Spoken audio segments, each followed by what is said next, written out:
Ya, assalamualaikum warahmatullahi wabarakatuh semuanya. Di sini kembali lagi bersama Om Pilu. Pada video kali ini kita akan membahas lagi materi tentang CyberOps. Tema kali ini adalah bagaimana seorang katakanlah IT administrator melakukan tindakan forensik, walaupun tidak secara keseluruhan tindakan forensiknya. Penjelasannya akan dibagi ke beberapa video ya, jadi tidak semua penjelasan jadi satu video. Jadi ini ada part 1, part 2 hingga nanti terakhiran. Oke, kita bahas dulu ya skenario-nya di sini.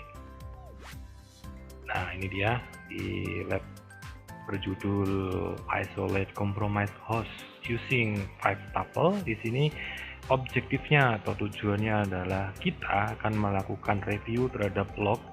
Jadi ceritanya ini tidak suatu log ya, dari yang dikumpulkan dari beberapa sensor tentunya yang didapatkan pada saat terjadinya eksploitasi. Jadi ceritanya ada traffic yang itu diduga sebagai eksploitasi terhadap vulnerable keamanan yang ada di sistem kita. Ini nanti ada 3 part. Part pertama adalah kita akan melakukan review menggunakan ini ya, SQL, bacanya Squil. Lalu kita juga akan mencoba melakukan pivoting ke Wireshark di part 2. Di part 3 kita akan melakukan pivoting Squil ini ke Kibana.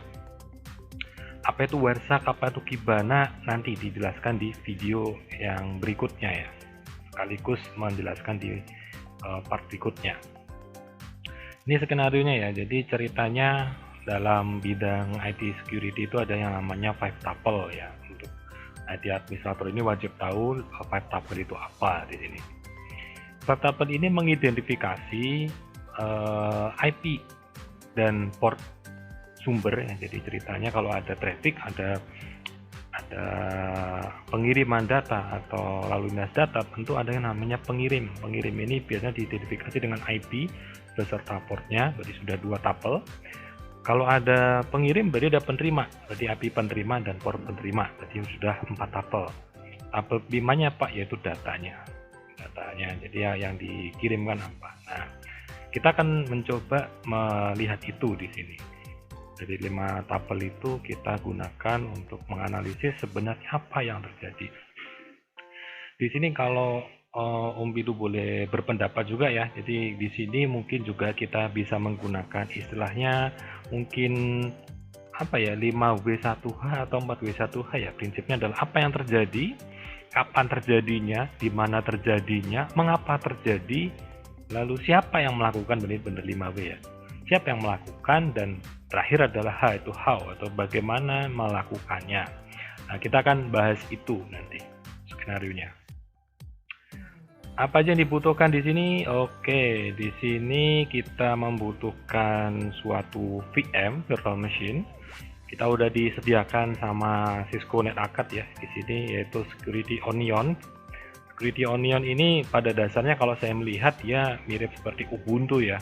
Memang Linux, kayaknya dalamannya juga Ubuntu juga, dan mungkin memang dirancang untuk keperluan CyberOps mungkin ya di sini. Nah, di video kali ini ya kita baca dulu instruksinya. Ada instruksi pertama dulu nih sebelum kita next ke video berikutnya. Di sini setelah terjadinya serangan ini ya, skenario-nya setelah terjadi serangan, ceritanya ada seorang user atau suatu host yang ada di dalam lingkungan network kita itu tidak bisa lagi mengakses file yang menurut dia penting. File itu bernama confidential txt. Nah, kita tidak tahu isinya apa, dari namanya ini sih data rahasia ya, confidential kan rahasia ya. Jadi ini kita nggak tahu isinya apa, tapi kata yang bersangkutan, host yang bersangkutan ini dia sudah nggak bisa akses lagi, padahal dia yang punya itu ya, tapi kok nggak bisa diakses lagi gitu. Nah, sebagai seorang administrator kita harus tahu apa yang sebenarnya terjadi di sistem ya, jadi biar nggak dianggap plongo gitu ya.